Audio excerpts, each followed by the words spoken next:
Buncombe County's district attorney believes the North Carolina court system is on the brink of crisis. Ron Moore says it has to do with a major backlog in blood testing for cases like DWIs.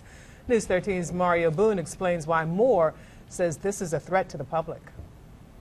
Buncombe District Attorney Ron Moore says North Carolina courts are nearing a crisis. Right, it is a near crisis because it's getting worse. He's referring to the growing backlog of DWI cases awaiting trial. It's usually 6 months when we handle this.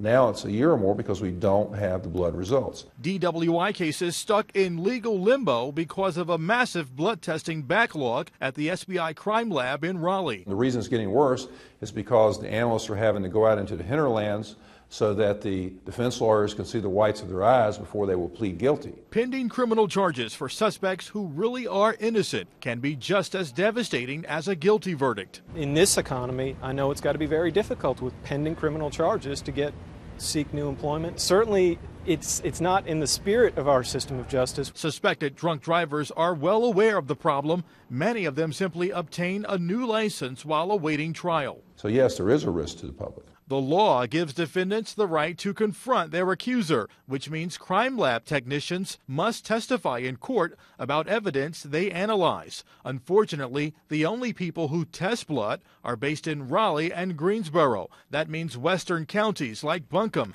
have to wait in line behind every other DA in the state. Ron, what's the solution here? How do you fix this problem? We have to expand the SBI lab. If you move the analyst here, we will get it done more quickly because they won't be on the road from Raleigh to here.